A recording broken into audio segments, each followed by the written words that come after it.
नमस्कार, प्रदेश के number 1 debate show में आपका बहुत बहुत स्वागत है। मैं हूं शुभम मिश्रा आपके साथ और बहस की शुरुआत करेंगे, लेकिन उससे पहले सवाल कि अपराधियों को पुलिस का भय क्यों नहीं है। मैंने सवाल ये नहीं किया है कि क्या अपराधियों में भय नहीं है, बल्कि ये सवाल किया कि क्यों नहीं है। हम ये पूछ रहे हैं और वो इसलिए क्योंकि कहने को तो बिहार में सुशासन की सरकार है, अपराध के खिलाफ जीरो टॉलरेंस की छवि रखने वाले बिहार के मुख्यमंत्री नीतीश कुमार है और उनकी इस नेक नियत पर कोई सवाल है भी नहीं। लेकिन फिर भी बिहार में पिछले 72 घंटे में अलग अलग जगहों पर गोलियों की तड़तड़ाहट सुनाई दी। पटना के पॉश इलाकों से गोली चलाने के वीडियो सामने आए तो जाहिर है सवाल हम करेंगे, सवाल हम पूछेंगे और सवाल हम इसलिए करेंगे क्योंकि बिहार की जनता भी सवाल कर रही है, जो डर रही है अपने घर से बाहर निकलने में। आपको स्क्रीन पर जानकारियां मिलती रहेंगी, तस्वीरें भी चलती रहेंगी, लेकिन आप इस बात को कब मानेंगे कि आपकी पेट्रोलिंग फेल है, आपकी गश्ती ठीक से नहीं हो पा रही है, आपका सूचना तंत्र फेल हो गया है। फेल्योर तो है ही, और यहां तक कि जगह जगह सीसीटीवी कैमरे भी लगाए गए, फिर भी अपराधियों को यह खौफ नहीं है कि वो पकड़े जाएंगे। सवाल तो करेंगे, लेकिन बहस शुरू करने से पहले आपको एक रिपोर्ट दिखाते हैं।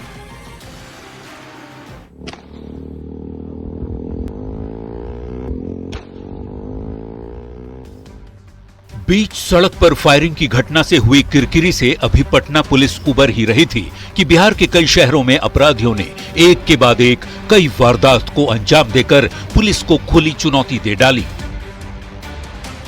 बिहार की राजधानी पटना से करीब 89 किलोमीटर दूर है समस्तीपुर। पुलिस की मौजूदगी के बावजूद समस्तीपुर कोर्ट हाजत से 5 कैदी फरार हो गए। एक कैदी को पुलिस ने किसी तरह पकड़ लिया, लेकिन बाकी के 4 अब भी फरार हैं। बिगड़ती कानून व्यवस्था पर सवाल करने के लिए जब हमने दोपहर 2 बजे के करीब समस्तीपुर के एसपी अशोक मिश्रा को फोन किया तो उन्होंने कोई जवाब नहीं दिया। खैर, बिहार की राजधानी पटना से करीब 69 किलोमीटर दूर है छपरा। 2 कारोबारियों सहित 4 लोगों की हत्या से छपरा में कोहराम मचा हुआ है। यहां तक कि छपरा डबल मर्डर केस के बाद लोगों का गुस्सा फूट पड़ा और नाराज भीड़ ने एसएसपी के आवास का घेराव तक किया। यहां भी समस्तीपुर जैसी ही कहानी दोहराई गई। न्यूज 18 ने छपरा की कानून व्यवस्था का हाल जानने के लिए फोन किया तो एसपी ने फोन नहीं उठाया। यानी एक और अपराधी एक के बाद एक आपराधिक वारदातों को अंजाम देने में जुटे हैं, तो दूसरी ओर पुलिस के अधिकारी जवाब देना भी मुनासिब नहीं समझते। सवाल है कि पुलिस अधिकारियों के जवाब न देने से क्या आपराधिक घटनाएं थम गई? तो जवाब है कि नहीं। ये मामले सिर्फ समस्तीपुर और छपरा तक ही सीमित नहीं है। शहर शहर अपराधियों ने ऐसे ही कहर मचाया है। पटना से करीब 139 किलोमीटर दूर दरभंगा में भी गोलियों की तड़तड़ाहट सुनाई दी। स्कूल जाते समय शिक्षक की गोली मारकर हत्या कर दी गई। नाराज लोगों ने सड़क जाम कर अपने गुस्से का प्रदर्शन किया। पटना से करीब 250 किलोमीटर दूर है मधेपुरा।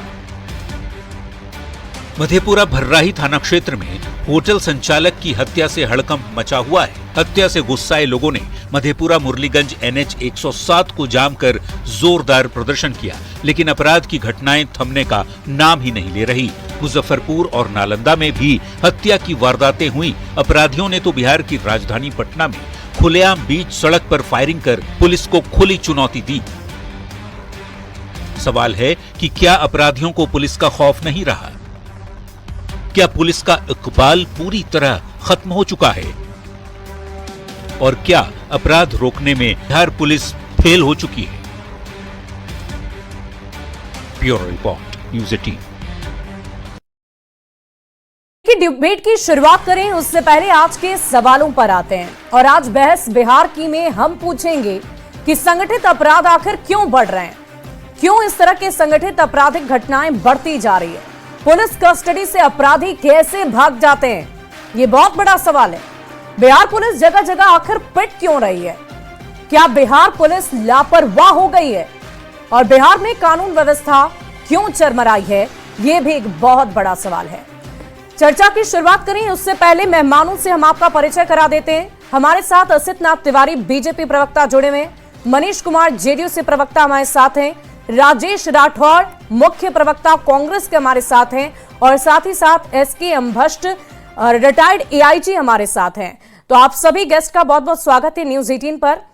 देखिए सर, सवाल तो होंगे और सवाल हो भी क्यों ना, लगातार आपराधिक घटनाएं जो बढ़ती जा रही है, पिछले 72 घंटे की जो तस्वीरें सामने आई वो हैरान कर देने वाली है, चौंका देने वाली है और पूरे बिहार में सिर्फ और सिर्फ लोगों के मन में डर का माहौल ही नजर आ रहा है। इस वक्त हमारे साथ अभी जो मौजूदा सरकार है, दो पार्टियां बीजेपी और जेडीयू के प्रवक्ता हमारे साथ हैं। इस वक्त आप अपनी टीवी स्क्रीन पर इन्हें देख पा रहे होंगे।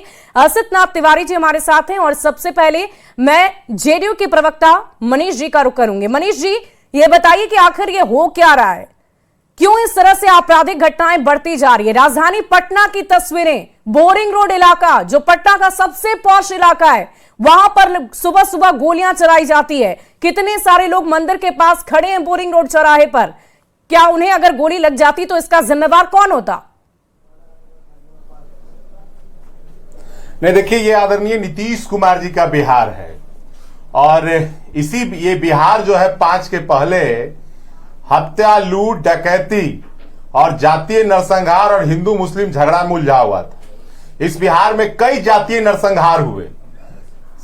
जातीय नरसंहार पहले बिहार में हुआ करता था, लेकिन मैं आपके चैनल पर बैठकर एकदम विश्वास से कह रहा हूं कि आज बिहार में कोई कितना बड़ा भी रसूखदार आदमी क्यों ना हो, अगर वो अपराध करेगा तो कार्रवाई निश्चित होगी।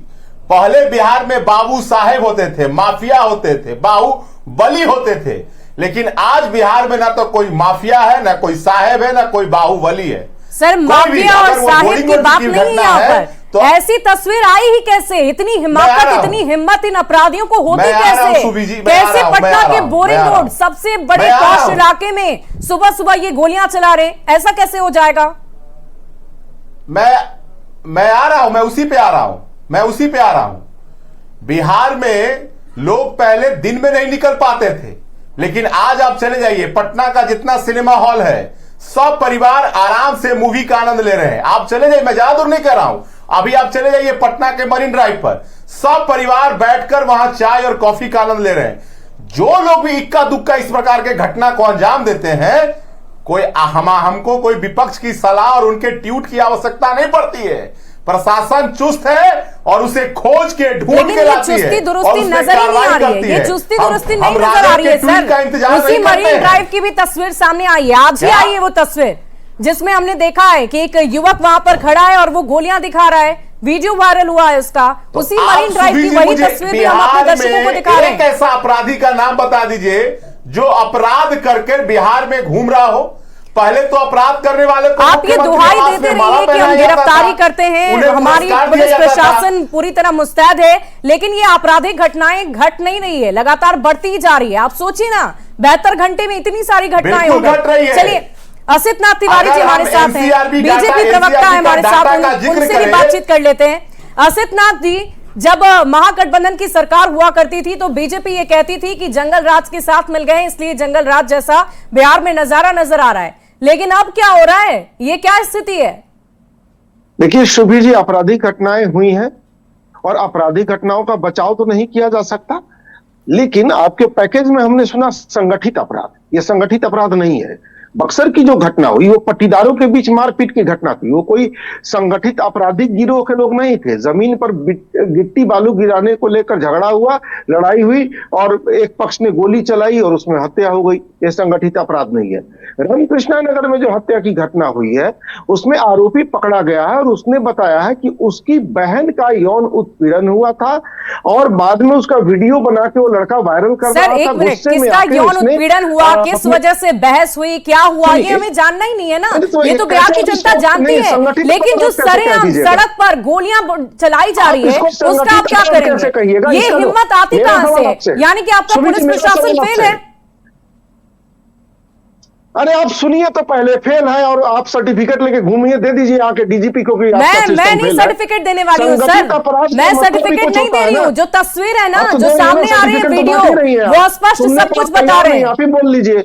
मैं क्यों बोलूंगी? आपको बुलाया गया है बोलने के लिए, आप बोलिए, जितना बोलना है बोलिए, लेकिन ये साबित करिए ना कि बेहतर है आपकी व्यवस्था। ये साबित करिए कि आपकी व्यवस्था बेहतर है। बुलाया आपने मुझे बोलने के लिए, और आप मुझे मौका देंगी तब ना मैं बोलूंगा। चलिए चलिए बोलिए। आप मौका ही नहीं दे रही, आप ही लगातार बोले जा रही हैं। नहीं नहीं बोलिए ना, बोलिए बेहतर ढंग से मैं बोलिए श्रोता और ये भी आता साबित हूं, करके दिक्कत नहीं दिखाइए सुनने कि में। ये जो वीडियो आ रही है, तस्वीरें आ रही है, ये नहीं आएंगी या पहले नहीं आई थी, यही बता दीजिए। नहीं आएंगी ये कौन बोल सकता है, और पहले नहीं आई थी ये कौन बोल सकता है? पूरी दुनिया में अपराध होता है, अमेरिका में मर्डर होता है, तो नहीं आएंगी ये कोई कैसे बोल देगा? यही तो समझने की बात है। इसमें संगठित अपराध कोई नहीं है, अचानक हुई घटनाएं हैं, बदले की भावना से अचानक किसी बात को लेकर मारपीट हो गई, उसमें हत्या हो गई, घटनाएं हो रही हैं। पुलिसिया इकबाल पर सवाल क्यों खड़े हो रहे हैं अब मैं बता रहा हूं, इन हत्या की घटनाओं से नहीं हो रहे हैं। आश्चर्य हो रहा है कि राजधानी पटना में पोस्ट इलाके में कोई आता है, स्कॉर्पियो से उतरता है और फायरिंग कर लेता है। अभी एक और वीडियो आया, एक कोई बाइक चला रहा है और पीछे से कोई फायरिंग कर रहा है। ये घटनाएं पुलिसिया इकबाल पर सवाल उठाती हैं, ये स्वीकार करना होगा। और पुलिस का जो 3 मुख्य काम है, प्रिवेंशन ऑफ क्राइम, इसमें पहला ही है प्रिवेंशन ऑफ क्राइम, इसमें बिहार की पुलिस फिलहाल नाकाम दिख रही है। इन्वेस्टिगेशन ऑफ क्राइम और कन्विक्शन ऑफ क्राइम में पुलिस ने अच्छा काम किया, इसमें कहीं संदेह नहीं है जी। कन्विक्शन रेट बढ़ा है। आपको जान के आश्चर्य होगा कि आज मैं एक रिपोर्ट देख रहा था सुभी जी, और रिपोर्ट है कि for every 100 cases in which trials were completed 70 convictions in UP, the highest across India. In Bihar, 61% cases of conviction, the second highest across India.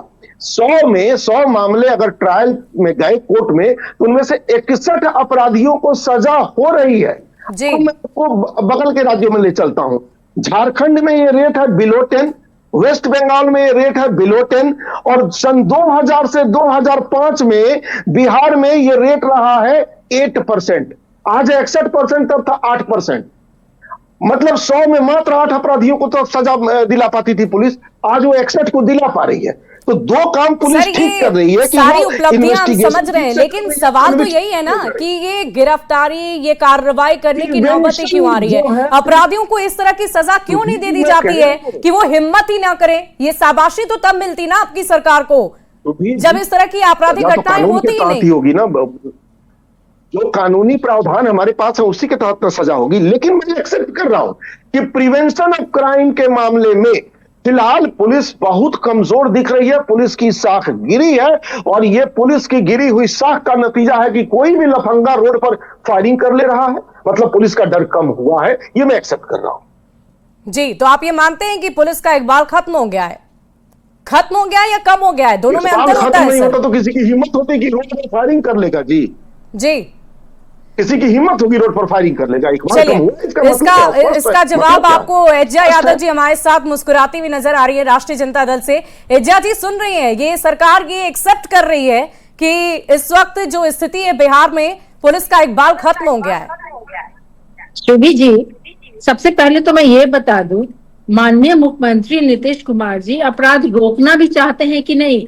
वो तो भजन गाते हैं, बिहार में बहार है, विक्षिप्त कुमार है, गोलियों की बौछार है, गुंडों का राज है। हकीकत यही है, जहां देखिए पुलिस पेट्रोलिंग कर रही है। किस चीज के लिए भाई? वसूली करने के लिए, ऊपर तक पैसा। अरे आप लगता है बिहार में रहते ही नहीं है, लगता है आप अमेरिका से आगे यहाँ टपक गए, जो आपको बिहार की हकीकत नहीं मालूम है। एक परिवार के 5 लोग को गोली लग जाती है, इस पे क्या बोलेंगे? बोरिंगना रोड पे गोली चलती है, इस पे क्या बोलेंगे? छपरा में लोग मरते हैं, उस पे क्या बोलेंगे? सब छोड़ दीजिए, मेरे ये मुहद्दी नगर जो एक ग्रामीण कॉन्स्टिट्यूएंसी है, यहाँ 1 या 2 हत्याएं रोज होती है, इस पे क्या बोलेंगे? तो जमीन पे उतरिएगा तब तो हकीकत जाएगा। नीतीश कुमार और बीजेपी का भजन कीर्तन करने से क्राइम कंट्रोल नहीं होगा। शराबबंदी के नाम पे सारे पुलिस फोर्स को शराब पकड़ने में लगाई रहती है। हासिल क्या हो रहा है? जहरीली शराब से तो लोग मर ही गए, कंट्रोल कुछ जवाब नहीं रहा है। और यहाँ पे शराबबंदी से मुझे एक बात और याद आती है कि शराबबंदी जब हुई थी तो उस दौरान मौजूदा सरकार ये कहती थी उस वक्त की जो जितनी भी पुलिसिया सिस्टम है उसे शराबबंदी में लगा दिया जाता है। अब तो उत्पाद विभाग की पुलिस अलग से है और वो कार्रवाई करती है। फिर इधर पुलिस क्या सोई रहती है? क्या परेशानी है? क्यों इस तरह से आपराधिक घटनाओं को नहीं रोक पा रही है पुलिस? मैं तो ये बोलूंगी, इतना पुलिस कर्मियों का बहाल करने के बावजूद ये स्थिति बिहार की है। अरे जब लालू प्रसाद यादव थे तो बिहार और झारखंड एक साथ था, इतने सारे थाने भी नहीं थे। तो भी इतना क्राइम नहीं होता था। कोई केस होता था तो यही जो थाने थे ये कंट्रोल कर लेते थे। अब पुलिसकर्मी सिर्फ छाए हुए हैं और क्राइम हर 2 पग पे क्राइम हो रहा है। गोली चल रही है, पुलिस की गाड़ी के आगे भी गोली चल जाती है। पुलिस क्या बोल रहे हैं बताइए। अरे बोले समाज में अगर है, जमीन पे उतर के हकीकत का बयान कीजिए। ये बीजेपी और जेडीयू का भजन कीर्तन करने से क्राइम नहीं रुकने वाला है। तो देखिए जिया यादव जी आपको नसीहत दे रही है कि भजन कीर्तन मत करिए, कुछ काम भी कर लीजिए। मनीष जी क्या बोलेंगे? नहीं सुभी जी, जो सुभी जी, अब राजद के लोग अपराध पर प्रवचन दे तो हास्यास्पद लगता है जी। और आप लोग पर्दा एक बार में एक एक करके बोलिए सर। मनीष जी अपनी बात रखिए। पेट्रोल रहता नहीं था जी, थाना में एफआईआर तो होता नहीं था। मुझे तो लगता है आप जिप्सी लोग को बिहार थाना से निकालने के लिए पेट्रोल ले जाता था जिप्सी में, बाहर रहते और बिहार में अपहरण का उद्योग चलता था, अपराध का उद्योग चलता था। यहाँ से डॉक्टर, इंजीनियर, उद्योगपति सब पलायन कर रहे थे। और आज नीतीश कुमार जी ने बिहार में लॉ एंड ऑर्डर को स्थापित किया तो बिहार में बिहार बिजनेस कनेक्ट हो रहा है। देश के कोने कोने से लोग बिहार में निवेश करने आ रहे हैं। ये लॉ एंड ऑर्डर जब नहीं ठीक रहता तो बिहार बिजनेस कनेक्ट में 1,80,000 करोड़ का एमओयू साइन नहीं होता। और लालू जी के समय तो सारा यहाँ से बिजनेसमैन पलायन कर रहे थे, डॉक्टर पलायन कर रहे थे, इंजीनियर पलायन कर रहे थे। बिहार में राजेश राठौर जी भी हमारे साथ है, कांग्रेस प्रवक्ता हमारे साथ इस वक्त मौजूद है। मनीष जी जो बीत गई सो बात गई, वो पुरानी बातें थी, लेकिन आज की बात जो हम देख रहे हैं, जो तस्वीरें हम देख रहे हैं, उस पर भी तो चर्चा करेंगे ना। क्यों इस तरह की वीडियो सामने आ रहे हैं?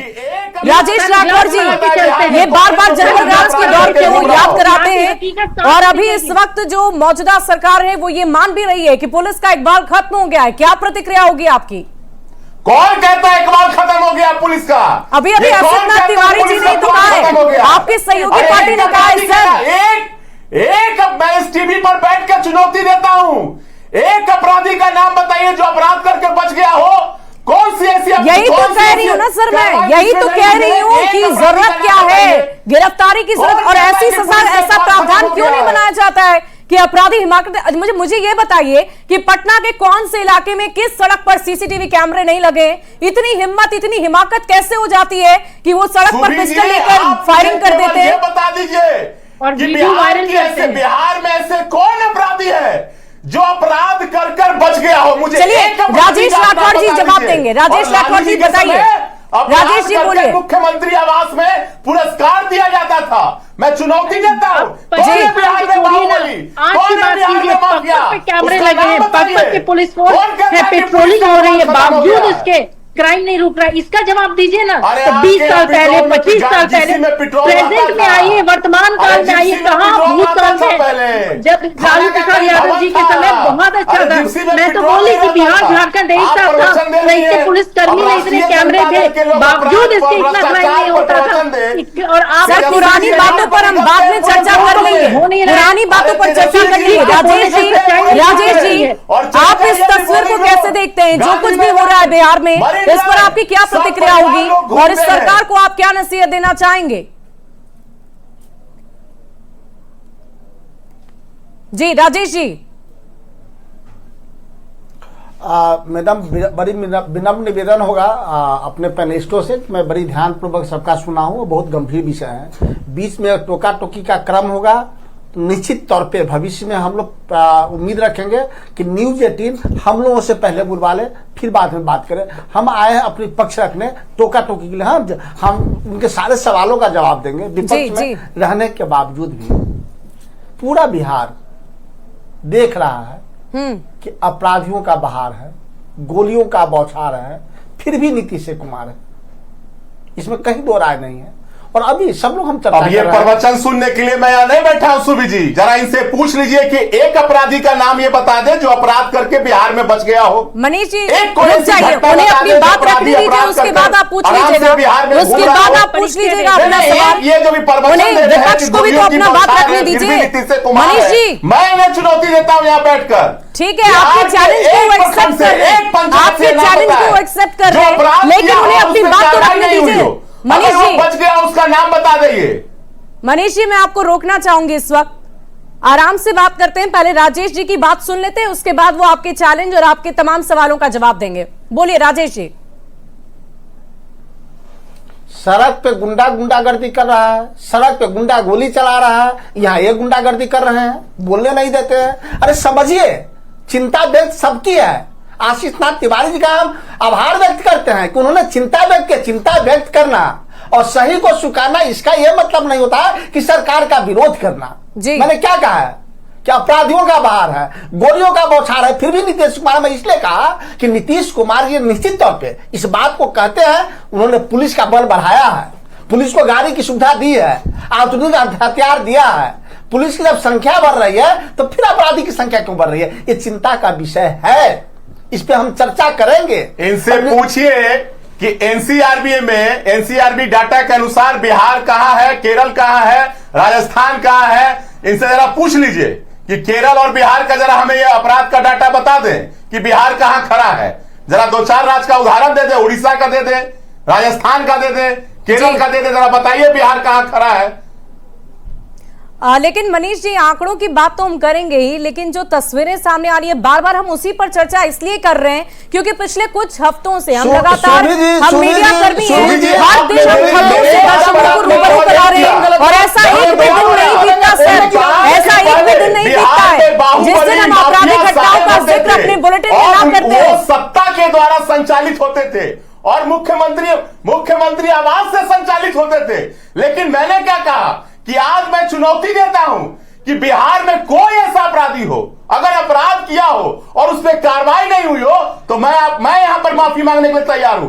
एक अपराधी का ये नाम बता दे, मैं राजद और कांग्रेस को चुनौती देता हूं। अरे राष्ट्रीय जनता दल के लोग तो बिहार में अपहरण उद्योग चलाते थे, अपराध का उद्योग चलाते थे, डॉक्टर, इंजीनियर सब लोग यहां से पलायन कर रहे थे। एजा जी, बार बार पुरानी बातों को लेकर आते हैं, जवाब दीजिए, क्या कहेंगे आप? ये 20 साल 25 साल पुरानी बातों को लेकर बैठते हैं और अभी जो इस वक्त चिंता का विषय है उस पर कोई चर्चा ही नहीं होती है। जमीनी हकीकत मालूम है नहीं, ये लोग जमीन पे काम करेंगे तब तो जानेंगे ना कि हकीकत क्या है। जी, राजेश जी को अपनी बात रखने दीजिए। शोभे जी, विनम्र भाव से आज के बाद हम लोग आपके चैनल पर पूछ लेंगे, बोलने दिया जाएगा तो आएंगे तो हम और एजाज जी सारा समय आपको और मनीष जी को देते हैं। आप अपराध उत्तर दीजिए ना भाई, अरे बोलने का मैं तो आपसे बोल रहा हूँ, बदतमीजी है, उत्तर दीजिए ना भाई, अरे आप उत्तर दीजिए, अरे आप उत्तर दीजिए। नीतीश मनीष जी, इस वक्त हम यहाँ पर चिल्लाने के लिए नहीं बैठे हैं। मनीष जी, ये गंभीर विषय है, यहाँ पर चिल्लाने की जरूरत नहीं है। मनीष जी, डिबेट की गरिमा होती है और इसे मेंटेन करिए, नहीं तो आपकी आवाज मुझे बंद करनी पड़ेगी। मनीष जी, मेरी आवाज अगर आप तक पहुंच रही है तो ध्यान से सुनिए। मनीष जी के ऑडियो को डाउन कर दीजिए, मनीष जी के ऑडियो को डाउन करिए, मनीष जी के ऑडियो को डाउन करिए। मनीष जी, अगर मेरी आवाज आप तक पहुंच रही है तो आप सुनिए इस बात को। मैं आपको चुनौती देता हूं, वो कौन है?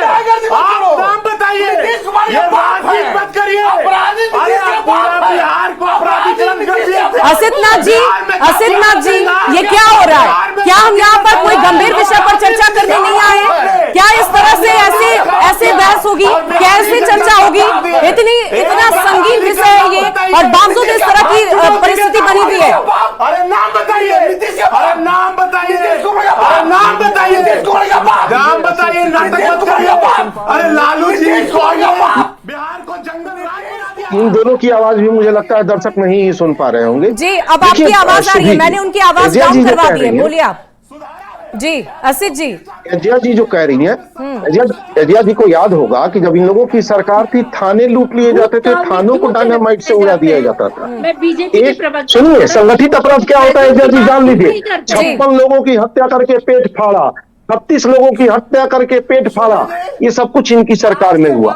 आजाद भारत का फिरौती के लिए सबसे पहला अपहरण बिहार के पश्चिमी चंपारण जिले में हुआ और तब लालू प्रसाद यादव जी बिहार का मुख्यमंत्री थे। क्या बिहार के दामन से वो दाग कभी आप मिटा पाइएगा?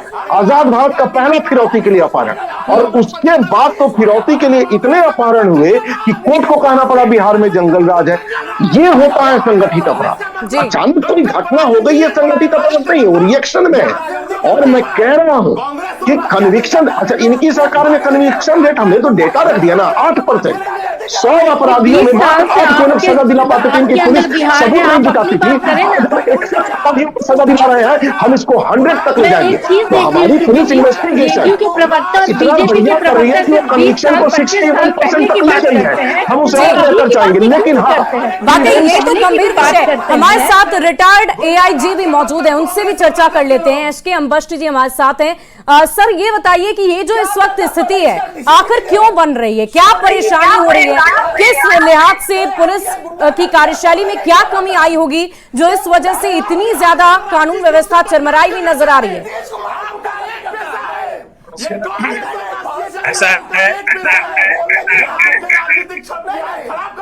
जी, इस बात को स्वीकार करना पड़ेगा कि पुलिस के इकबाल में कमी आई है। मैं अपनी बात खत्म नहीं किया हूँ। इसे तो स्वीकार करना ही पड़ेगा, खत्म नहीं हुआ है, लेकिन पुलिस के इकबाल में कमी आई है। हम लोग इस बात पर ध्यान देते हैं कि अपराध हो गया तो उसके बाद उसकी कार्रवाई किया जाए, लेकिन अपराध न होवे इस दिशा में विचार करना अनिवार्य है जी। अपराध नहीं होवे प्रिवेंशन की दिशा में चलना चाहिए। और इस तरीके में सामाजिक ताना बाना को जो बिखराव होता जा रहा है, जिसके कारण जो है सो लोगों में एनार्की फैली जा रही है। एनार्की, ये समाज के हर स्तर पर एनार्की। आदमी को जो मन करता है सो कर देता है। अपराध करने वाला सोचता नहीं है कि हम अपराध कर रहे हैं, वो समझता है कि हम रील बना रहे हैं जी। ये विचारधारा हो गई है समाज में। वो रील बनाने की नीयत से जो है सो इस तरीके का खुला अपराध करना है, बंदूक चलाना है, फायरिंग करना है। उसके दिमाग में सिर्फ आनंद आता है कि हम जो है सो इस काम में एनर्जी को एंजॉय कर रहे हैं। तो हमारे सामाजिक ताना बाना को इसको बनाना पड़ेगा और फिर से जो है सो नए तरीके से शुरू करना पड़ेगा कि पुलिस का एक बार फिर से काबिल हो, फिर से कायम हो, कि पुलिस से लोग समझे कि हाँ पुलिस का काम सिर्फ जो है सो अपराध होने के बाद जो है सो कार्रवाई करना नहीं है, बल्कि अपराध न होवे इस दिशा में भी कार्रवाई करना है जी।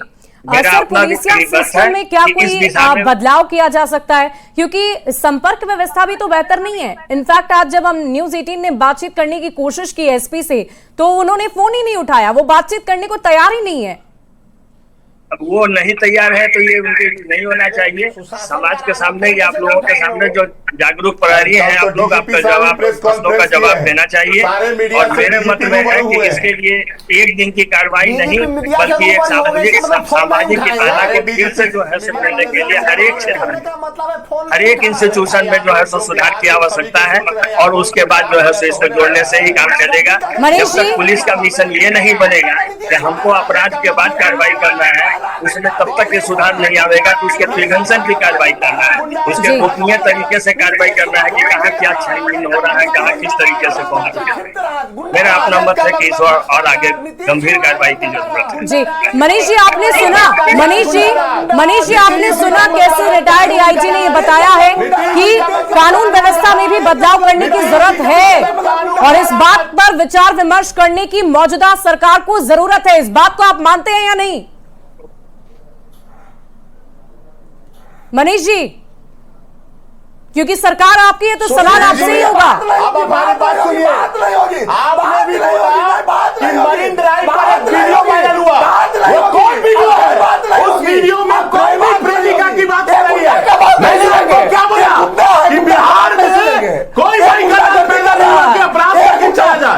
राजेश जी, मनीष जी आपस में लड़ाई मत करिए, आपस में आप यहाँ लड़ने बैठे हैं क्या? यहाँ बिहार की जनता की बात हो रही है, आपस में आप क्यों लड़ रहे हैं? राजेश जी शांत रहिए, डिबेट की गरिमा को बनाए रखिए। इस तरह से हम लोग आपको बुलाने पे राजेश जी मेरी आवाज आप तक जा रही है नहीं जा रही है? राजेश जी, नीतीश कुमार जी है तो बिहार को बर्बाद कर दिया, नीतीश कुमार जी के राज में। राजेश जी मनीष जी बार मैं एक ही बात दोहरा रही हूँ, ये बहुत ही गंभीर विषय है, इस पर शांत होकर चर्चा करिए। राजेश जी शांत हो जाइए, राजेश जी शांत हो जाइए। बार मैं एक बात दोहरा रही हूँ, मनीष जी मेरे सवाल का जवाब दीजिए। मनीष जी, नीतीश कुमार सबसे बड़ा गुंडा नीतीश कुमार। राजेश जी अब शांत हो जाइए, शांत हो जाइए। राजेश जी शांत हो जाइए। कांग्रेस का भ्रष्टाचार गुंडा नीतीश कुमार गुंडा है, सबसे बड़ा गुंडा नीतीश कुमार बिहार का। सबसे बड़ा गुंडा नीतीश कुमार सुनने के लिए गुंडा है बिहार का। अरे कांग्रेस का भ्रष्टाचार बिहार का और गुंडा गुंडा भ्रष्टाचार है। अरे पूरा कांग्रेस भ्रष्टाचार में भाई नहीं लगता है। मनीष जी, यहाँ पर कौन गुंडा है इसकी चर्चा करने हम नहीं आए। बार बार मैं आपसे यही पूछ रही हूँ कि इस तरह से आपराधिक घटनाएं होती रहेंगी तो इसका जवाब कौन देगा? आप लोग आपस में लड़ेंगे तो कैसे ये बहस हम कर पाएंगे? कैसे ये तो गैर जिम्मेदाराना हरकत है। आप पार्टी के प्रवक्ता कैसे हो गए? ये गुंडागर्दी की भाषा बोल रहे हैं। ये गुंडागर्दी। राजेश जी आपको मैं कह रही हूँ शांत रहने। राजेश जी आवाज नीचे करिए। एज्जा जी हम आपसे बातचीत करेंगे। एज्जा जी हम आपसे बातचीत करेंगे। ये जो परिस्थिति आप देख रही हैं अपने सहयोगी पार्टी की, और असित नाथ जी आप भी देख लीजिए, ये इतना संगीन विषय है, इतना गंभीर विषय है, और ये दोनों आपस में गुंडागर्दी की बात कर रहे हैं। ये क्या हो रहा है? इस तरह से अगर चर्चा करेंगे तो कैसे इस तरह की गंभीर परिस्थिति, इस तरह की संगीन मामलों पर हम बहस कैसे कर पाएंगे? पूरी बिहार की जनता हमें देख रही है। शोभी जी मैं जवाब दूं? जी मैं देख रही थी कि राजेश जी जब बोल रहे थे तो बार बार मनीष जी इंटरप्ट कर रहे थे। असल बात यह है कि चोर मचाए शोर वाली बात है। मनीष जी सुनना ही नहीं चाहते हैं। हकीकत सुनना चाहिए। सरकार में है, जेडीयू के प्रवक्ता सरकार में है, उनको सुनना चाहिए। अपनी भी बातें रखें लेकिन सुने, जाने की हकीकत क्या है। दुख होता है कि उनको बिहार की हकीकत मालूम नहीं है, लेकिन चैनल पे डिबेट करने के लिए बैठ जाता है। ऐसे प्रवक्ताओं को सही में थोड़ा अध्ययन करके आना चाहिए कि बिहार के डेटा क्या है, बिहार में हो क्या रहा है। आज डिबेट हो रहा है और मैं टीवी पे नीचे देख रही हूँ, मधेपुरा मधुबनी में गोली, कहाँ पे बंदूकों बरामद हुआ, कहाँ वीडियो वायरल हुआ, समस्तीपुर में युवक की हत्या। लगातार अपराध के न्यूज आपके नीचे चल रहे हैं जी। तो अपराध तो वाकई में बहुत बढ़ चुका है और तकलीफ होती है कि सरकार कुछ नहीं कर रही है। नीतीश कुमार जी की बात करें तो फुहर बातें, फुहर हरकतें तक वो लिमिटेड हो कर लिए अपने आप को। इसके आगे वो प्रधानमंत्री भी आ रहे हैं और एक तरफ जहां बिहार में इस वक्त चुनावी माहौल बना हुआ है, क्या आपको नहीं लगता है कि इस तरह की आपराधिक घटनाएं लगातार होती रहेंगी, बढ़ती रहेंगी, ऐसे गोलियां चलती रहेंगी तो इसका असर आगामी विधानसभा चुनाव पर पड़ेगा, जनता का मिजाज बदलेगा? क्या ऐसा आपको भय नहीं है? देखिए ये सब डर भय पालना ठीक नहीं है। चिंता दूसरी होनी चाहिए। हर बात को चुनाव से नहीं जोड़ेंगे। अब मसला ये है कि हमारे आपके बीच का कोई युवक अपराधी बन रहा है और हमारे आपके बीच का कोई युवक मारा जा रहा है। हम इसकी चिंता ज्यादा कर ले, इसकी चिंता कम करें कि चुनाव में इसके क्या नतीजे होंगे, चुनाव में इसका क्या असर पड़ेगा। और मैं बार बार वही कह रहा हूं कि देखिए पुलिस जांच का काम ठीक कर रही है, सजा तक पहुंचा रही है। अपराध रोकने के मामले में पुलिस क्यों कमजोर पड़ जा रही है, ये चिंता हो रही है। जो अभी डीजीपी साहब हैं बिहार के, ये जब एसपी थे तब मैं पत्रकार हुआ करता था। एसपी तो बड़े अच्छे थे, लेकिन डीजीपी मुझे उम्मीद थी कि अच्छा काम करेंगे, मुझे अभी भी विश्वास है कि अच्छा काम करेंगे, लेकिन अचानक से मैं देख रहा हूं ये असंगठित जो है, अचानक होने वाली घटनाएं कि भाई जमीन को लेकर विवाद हुआ, हत्या हो गई। गिट्टी और बक्सर में देखिए ना, गिट्टी बालू गिराने को लेकर विवाद हुआ, पटीदारों को गोली मार दी और हत्या। इस तरह की घटनाएं रोक पाना वाकई बड़ा मुश्किल काम होता है। आप हर दरवाजे पर पुलिस पिकेट लेकर नहीं खड़े हो सकते। कि मुर्गी को लेकर झगड़ा हुआ और किसी ने भाला मार दिया तो वहां थोड़ी थाना खुला हुआ है। इस तरह की घटनाएं तो हो ही जाती हैं। चिंता की बात है कि पटना में सरेआम फायरिंग हो जा रही है, पिस्टल लहराते युवक घूम रहे हैं। तो मैं निश्चित तौर पर डीजीपी साहब से कहूंगा कि साहब कृपा कीजिए, ये जो चौक चौराहों पर खड़े होकर एक एक मोटरसाइकिल वालों को 6 जवान घेर ले रहे हैं, पॉल्यूशन दिखाओ, इंश्योरेंस दिखाओ हर दूसरे किलोमीटर, उनमें से कुछ जवानों को निकालिए, जरा 112 की संख्या बढ़ाइए। गली मोहल्लों में भी जो पहले बीट पुलिसिंग होती थी, एआईजी साहब उसको ठीक से बता पाएंगे, बीट पुलिसिंग करवाइए, इस पर ज्यादा फोकस कीजिए। अनावश्यक तौर पर एक मोटरसाइकिल वाले को अचानक 6 लोग घेर लेते हैं और हर अगर 20 किलोमीटर जाना हो तो 3 चौराहे पड़े तो तीनों चौराहों पर पुलिस वाले घेर रहे हैं। तो इनकी संख्या थोड़ी कम करके 112 डीजीपी साहब बढ़ाइए। यानी कि आप ये मानते हैं कि इसमें सिस्टम में सुधार की जरूरत है और बेहतर व्यवस्था करने की जरूरत है। मनीष जी अब आप मुझे लगता है कि थोड़ा शांत हो गए, जवाब आपसे ये लेना चाहूंगी मैं कि क्या आपको ये नहीं लगता कि वाहवाही तब होती आपकी सरकार की शाबाशी तब होती जब इस तरह की तस्वीरें सामने नहीं आती, ऐसे वीडियो सामने नहीं आते। सरकार ने इन्वेस्टिगेशन और कन्विक्शन, राजद में 8% था, हमारी सरकार में 61% का कन्विक्शन। ये जान लीजिए, सुधार बहुत हुआ है। संगठित अपराध हमारी सरकार में नहीं हो रहा है, इसके लिए हम पुलिस को क्रेडिट देंगे, सरकार को देंगे। लेकिन अभी जो स्थिति बनी है ये वाली, इसके लिए हम डीजीपी साहब को जिम्मेदार ठहराएंगे। और डीजीपी साहब, सरकार है ये, आम जनता की सुरक्षा सुनिश्चित कीजिए, कोई भी कुर्सी अस्थायी नहीं है। मनीष जी आपसे मैं बार बार यही सवाल कर रही हूँ कि इस तरह की तस्वीरों पर, इस तरह की आपराधिक घटनाओं पर रोक कब तक लगेगी? कब तक बिहार में इसी बात पर चर्चा होती रहेगी कि बिहार एक आपराधिक राज्य बन गया है, लगातार आपराधिक घटनाएं यहाँ पर होती ही जा रही है। कब इस पर रोक लगेगी, इसका जवाब दीजिए मनीष जी मुझे। मनीष जी, राजेश जी आपसे नहीं पूछा जा रहा है। राजेश जी शांत रहिए, राजेश जी शांत रहिए, राजेश जी शांत रहिए। अब ये बोलना ही नहीं देंगे। राजेश जी आपको मौका दिया जाएगा। राजेश जी आपको मौका दिया जाएगा। राजेश जी आपको मौका दिया जाएगा। मैं आपको रोकना चाहूंगी। राजेश जी बोलने ही नहीं देंगे। अब ये चिल्ला रहे तो मैं कैसे उत्तर दूं? कांग्रेस राजेश जी आपको मैं रोकना चाहूंगी। सबसे बड़ा अब यहाँ चैनल पे बैठ के गुंडागर्दी कर रहे हैं। अब इनको बोलने दीजिए। सबसे बड़ा अपराधी मनीष कुमार। अरे बोलने दीजिए। अपराधी नीतीश कुमार। अब इनको बोलने दीजिए। बोलते हैं, ये बोलने ही नहीं दे रहे हैं। ये सब सुनना नहीं चाहते। ये जानते हैं कि कांग्रेस का मतलब नरसंहार, राजद का। मनीष जी, लेकिन ये बहुत गंभीर विषय है, गंभीर विषय है। और इस तरह की जो भ्रष्टाचार और नीतीश कुमार जी का मतलब कानून का राज। मनीष जी, बहुत ही गंभीर विषय है, संगीन विषय है। और जो ये आपने परिस्थिति इस वक्त इस डिबेट शो पर बना दी है, जाहिर है बिहार की जनता आपको देख रही है और आपसे क्या उम्मीद रखेगी। राजेश जी शांत हो जाइए।